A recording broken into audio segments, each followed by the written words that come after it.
Salut tout le monde, c'est Rémi, j'espère que vous allez bien et bienvenue dans une nouvelle vidéo. Tout d'abord, j'ai une question pour vous.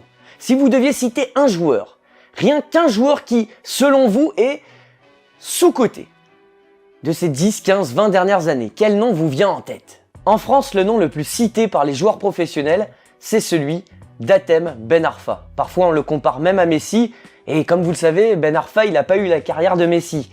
Donc comment est-ce qu'on peut l'expliquer? Est-ce que c'est l'hygiène de vie, le comportement? Eh ben, c'est ce que l'on va voir aujourd'hui dans l'histoire d'Hatem Ben Arfa.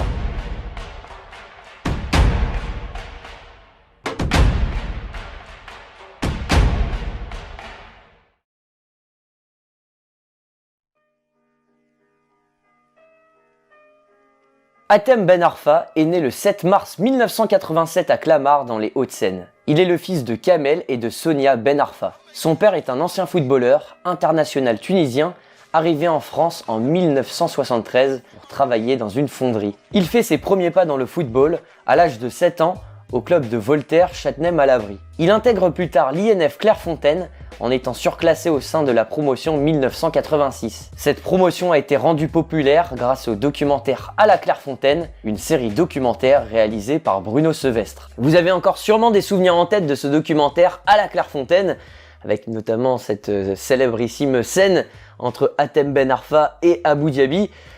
Ça se passe de commentaires, je vous laisse en profiter. Depuis que je suis petit, des fois je m'énerve vite fait. Mais maintenant je me suis un peu calmé, mais des fois par exemple, il y en a, des fois vous dites des choses à quelqu'un, il y en a qui le prend bien, mais moi, des fois il y a des choses, je m'énerve vite. Je sais pas pourquoi, mais c'est la vie, je suis né comme ça. Ta mère alors, il faut... Ta mère? Pourquoi tu parles des mères? Viens, marque même plus ta carte. Mais vas-y, arrête, je vais te niquer ta race, arrête, je vais te dégommer ta gueule, arrête. Ta gueule, tu vas faire quoi? Arrête,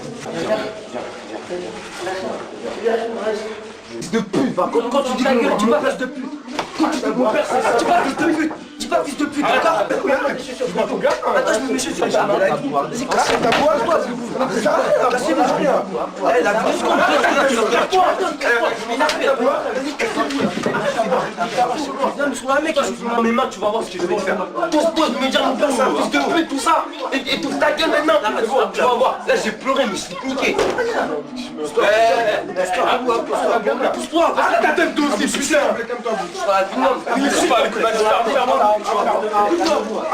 Dès son plus jeune âge, on peut déjà remarquer que Ben Arfa est dans les problèmes. Et malheureusement, ça ne va pas s'arrêter. À la suite de cela, plusieurs clubs comme Saint-Étienne ou encore Rennes le contactent. Mais c'est finalement à l'Olympique Lyonnais qu'il finit par signer à l'âge de 15 ans pour intégrer son centre de formation en échange d'une prime à la signature de 15 000 €. De ses 16 à 19 ans, il passe par toutes les catégories de jeunes de l'équipe de France. Il y retrouve d'autres grands espoirs du football français de l'époque comme Samir Nasri, Jérémy Ménez ou encore Karim Benzema. Avec l'équipe de France des U17, il remporte l'Euro 2004 en battant l'Espagne en finale avec un score de 2-1. Le 6 août 2004, Paul Le Guen offre ses premiers pas en Ligue 1 à Hatem Ben Arfa contre l'OGC Nice. Il marque son premier but avec Lyon contre Lille en Coupe de la Ligue le 10 novembre 2004. Il remporte avec son club le Trophée des Champions en 2005 et en 2006. Sa progression est difficile et est perturbée par des conflits internes avec notamment Gérard Rouillet et son président Jean-Michel Aulas. Il s'impose progressivement comme attaquant de soutien de l'équipe entraîné par Alain Perrin, tout en offrant des possibilités comme milieu offensif gauche. Il confirme ensuite son nouveau statut de titulaire en inscrivant ses 2 premiers doublés en Ligue 1 et en Ligue des Champions. Il reçoit le titre de meilleur joueur espoir de la saison 2007-2008 lors de la remise des trophées UNFP après avoir été champion de France pour la 4e année consécutive. Au mercato estival de la saison 2008-2009, Hatem Ben Arfa signe à l'Olympique de Marseille pour une valeur estimée à 12 millions €. À son arrivée, Eric Guéretz lui donne un nouveau poste au sein de l'équipe, celui de numéro 10. À l'aise au sein de sa nouvelle formation,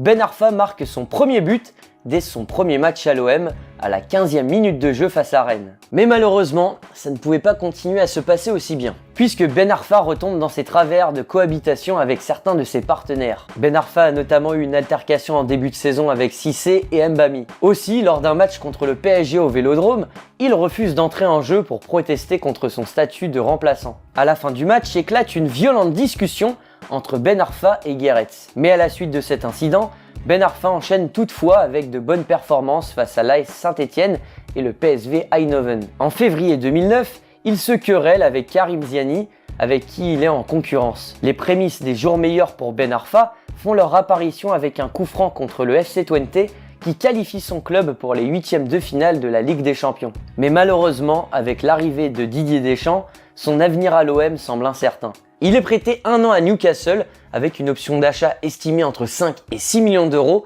que le club doit lever s'il effectue au moins 25 matchs. Ben Arfa marque son premier but avec Newcastle durant sa première titularisation face à Everton. Il sera éloigné des terrains durant 6 mois à cause d'une double fracture du tibia péroné. Le 21 janvier 2011, il se blesse à la cheville à la demi-heure d'un match amical contre Kansas City. Athème revoit enfin le jour en janvier 2012 avec un but exceptionnel après avoir éliminé plusieurs joueurs de Blackburn en Coupe d'Angleterre. Le 9 avril suivant, Ben Arfa récidive avec un nouveau but exceptionnel. Il récupère le ballon dans sa propre moitié de terrain, transperce la défense adverse et ouvre le score après une course de plus de 70 mètres en première ligue contre Bolton. Malheureusement, Ben Arfa c'est ça, c'est très peu de buts, très peu de passes décisives, mais on le retrouve parfois avec des coups de génie. Le 1er septembre 2014, Ben Arfa se fait prêter à la toute dernière minute du mercato à Hull City. Mais encore malheureusement, cette expérience tourne au vinaigre. En décembre 2014, il est en désaccord avec son entraîneur Steve Bruce. Son entraîneur a même déclaré qu'il n'était pas digne de l'équipe. Son prêt est alors résilié en décembre et il est annoncé qu'il ne reviendra plus à Newcastle, qui le libère en résiliant son contrat. Le 3 janvier 2015, libéré de tout contrat, Athème Ben Arfa décide de rejoindre l'OGC Nice. Enfin, pas tout à fait. Ben Arfa pensait retrouver la Ligue 1 4 ans et demi après l'avoir quitté, mais cependant, en janvier 2015, la FFF n'homologue pas le contrat de Ben Arfa car ce dernier est suspecté d'avoir joué des matchs officiels avec 2 clubs lors de la saison 2014-2015. Son avocat déclare dans la foulée que le Français envisage de mettre un terme à sa carrière. 6 mois après son transfert avorté à l'OGC Nice, le président niçois Jean-Pierre Rivière annonce que Ben Arfa sera bien niçois pour la saison 2015-2016. Il performe tout au long de la saison, avec notamment le premier triplé de sa carrière inscrit face au Stade Rennais. Libéré de tout contrat, Ben Arfa s'engage pour une durée de 2 ans au Paris Saint-Germain et choisit le numéro 21, prétextant qu'il est fan de l'équipe 21. Athème, bonjour. Pierre Miguel, équipe 21, au milieu de l'auditorium. Une question un petit peu plus légère sur le choix de ton numéro. Le numéro 10 était libre et pourtant tu as choisi le 21. Est-ce que tu peux nous expliquer ? J'ai demandé les numéros qui étaient disponibles et comme j'aime beaucoup l'équipe 21,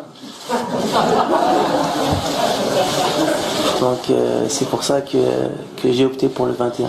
Il joue son premier match officiel avec le PSG lors du Trophée des Champions contre l'Olympique Lyonnais. C'est là qu'il marque son premier but d'une demi-volée avant de remporter le match 4-1 et de soulever son premier titre avec le club de la capitale. Par la suite, il est finalement peu utilisé en début de saison.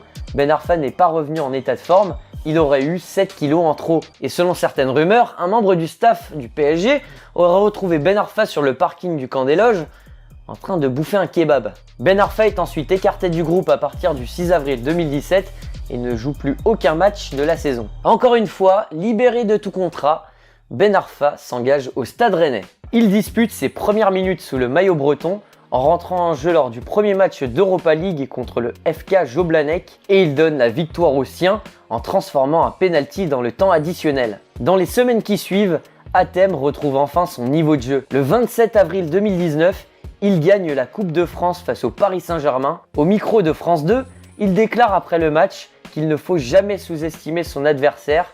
Un jour, il revient plus fort, rappelant ainsi les conflits rencontrés avec le PSG. Il provoque même le président du PSG Nasser El Khelaifi en lui montrant sa médaille. Olivier Létang annonce le 3 juin 2019 le départ d'Athème Ben Arfa durant le mercato d'été après que celui-ci ait critiqué le club. Après cela, Ben Arfa enchaîne des contrats en intérim en signant au Real Valladolid, à Bordeaux et au LOSC. Athème et le club nordiste ne se quittent pas sans accroche.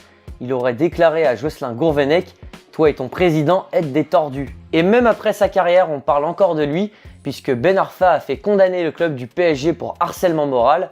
Le club de la capitale lui doit 100 000 €. Enfin voilà, j'espère que cette vidéo vous aura plu. Si cette vidéo t'a plu, n'hésite pas à mettre un petit like, de partager la vidéo, de mettre en commentaire tes conseils ou tes insultes.